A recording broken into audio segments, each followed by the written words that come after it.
All right, so this video is going to be about power creep. I know everybody likes to talk about the power creep, but this conversation is going to be a little bit different. So, if you didn't know, I wrote a book, Revival of the Duelist. And in that book, I spoke about um, the best cards that are like one card starters, like how they operate, what they do, and kind of like the flow of these quote unquote starter cards. Now, one thing I wanted to talk about that I don't think I went into too much in the book because it wasn't as prevalent when I wrote it, but it's definitely prevalent now with I think it's malice with those malice cards and other archetypes that set cards that can be activated from the deck. And also you got cards like Dominus Purge that is Ash and Ghost Ogre, and then there's another Dominus card too that I can't really think of the name of that one. But essentially, you got a trap card that can be a Ghost Ogre and an Ash Blossom at the same time. And you got cards that can set traps from the deck that can activate going first or whatever. And this is the thing about Yu-Gi-Oh! That which is why I believe that it is worth studying, worth writing a book about, worth doing AI about, and all these things. This is why I've done this stuff. Is because essentially the power creep in the game does escalate and does change, but it all falls down to a very simple formula, right? Either they're gonna have a starter that can do that, and you're gonna have to stop it at a choke point, or they're going to have a starter that doesn't do that, and it is the choke point. And I think that that is something that we don't talk about much. We don't talk about these starters, the choke points, and how essentially you only need about 2 hand traps, and I would say maybe 2.5, edging into 3, because when you're playing against your opponent, normally that's what you're stopping. If you're playing against a quote unquote good player or whatever, you're probably going to need to stop maybe the starter that was normal summon, like the one that was normal summon, say add something from the deck or put it on the field or whatever. That guy's got to get stopped. But then they'll normally have an extender, or they'll have a second starter for another line, and they'll get that going. When they put all those resources together into a choke point, let's say they go into Isolde, then now you can stop Isolde with your Imperm. And then now Isolde is stopped, maybe the turn ends. And essentially, it's always 2 to 3.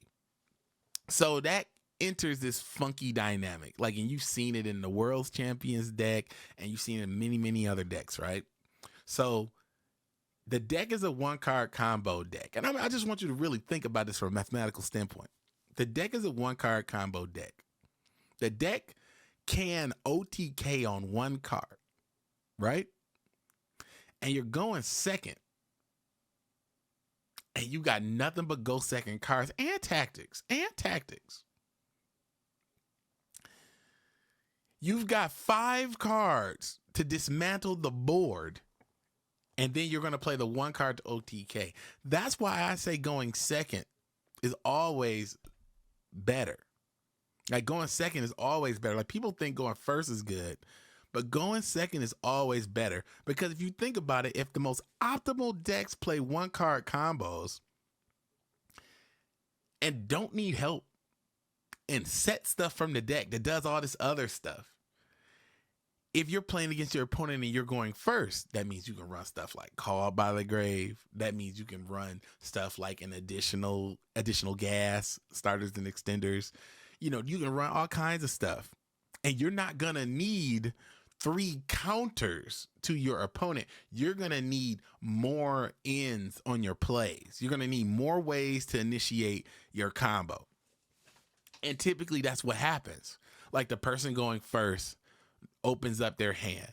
They draw Ash, Called by the Grave, and 2, let's just say 2 starters and an extender. And only one of the starters need to be normal summoned. The other starter can be special summoned. That's pretty good. Because if you're playing Master Duel, you've got Ash for Maxx, and you got called by the grave for anything else. Only thing that's going to stop you is an Imperm, kinda. And if that's the case, then you're golden. But it's against, like this is why it sucks for two players that choose to go first to play against each other, okay? If I'm choosing to go first and I got that hand and I draw that hand and I'm going second, I'm cooked. I'm absolutely cooked. I can't respond to anything my opponent does outside the Ash Blossom. And even though I do have the Ash Blossom, once they get their plays going, there's no way I'm going to be able to like play into that board because they're going to have negates and banishes and bounces and all these other things. You know, everybody's board ends on negates, banish, bounce, whatever. They end on some sort of conditions. They end on rules. So I'm not going to be able to play through those rules unless those rules are really weak. And the chances are they're not going to be. We respect every opponent and we expect each opponent to be better than us, you know. So if we respect each opponent to be at the same level or better than us, then that means that we should be expecting certain things. But when certain things don't resolve, like I special summon a card and then there's no delay, well, maybe there's no Maxx. Or I search my deck for a card and there is a delay, maybe there's Ash. Like, you know, we give our opponent the benefit of the doubt so that we can make sure that we can play around whatever things they might have, so we can have contingency strategies for those things. But I do feel that, like, at this step where there's power creep in the game and they're adding these new methods of summoning, the only real thing that's going on here is the blatant disadvantage of two players who choose to go first. Because you got to really think about this. Okay, I'm going to be the player that chooses to go first, and you're going to be the player that should be going first, but now you're going second. Okay, first off, you didn't get the optimal coin flip. So if we're going to put a win-loss ratio, just on the opposite side of this microphone, win-loss ratio, then that would mean you've already took 1 point to the loss because you didn't get the coin flip you needed. 1 point to the loss. You draw 5 cards. You're going second. All you got is Ash and no other hand traps. 2 points to the loss. Let's just say that the opponent went full combo. Ash didn't stop him, and you got the choke point. You even picked the correct card. You did. Objectively correct. They played Branded Fusion, and you played Ash on Branded Fusion. You stopped it. But then they played a whole bunch of other stuff, and you couldn't stop none of that. Then they end on this entire board, and you top deck Maxx. That's a check and another loss. Now play through that. You can't win. You've already taken 3 checks to losing. And typically how it works is, and this is my anecdotal evidence, write it down on a piece of paper and tell me what you see. But if you take 3 checks to losing, you're probably going to lose. So 1 check because I didn't get my coin flip. 1 check because I only got 1 hand trap. 1 check because they completed their board and I top deck Maxx and not an out. So I guess I lose. But I can play through it. And there's a chance that I did mention that I have my starter, 2 starters, and an extender. I did mention that. So I might be able to play through that. But I'm not going to be able to play through that and win in 1 turn. And if I don't win in 1 turn and then I have a proper negations up and I've cleared out the entire board, if it didn't end like that, I'm going to lose. Because here's another thing that people really like to dance around and like to talk about, and it's irritating that they don't talk about this. Yu-Gi-Oh! Is a game that only is supposed to last 3 turns. 3 turns. That's it. I wrote it down in Revival of the Duelist. 3 turns. And why is that? The first turn player establishes the rules. They establish how the game's going to be played. They establish what monsters are going to be on the board and what's going to happen, and everything like that is fine. And let's just say the opponent does not interact. The turn 1 player sets up the tone. Now, the turn 2 player can only win or lose in this turn. Even if They go full combo. They can only win or lose in turn 2. And why is that?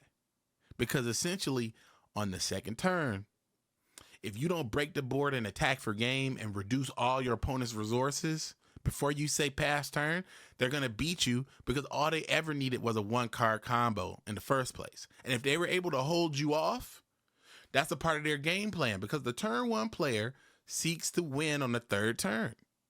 Flat out. So if you get to the third turn, you're going to die. That's their game plan.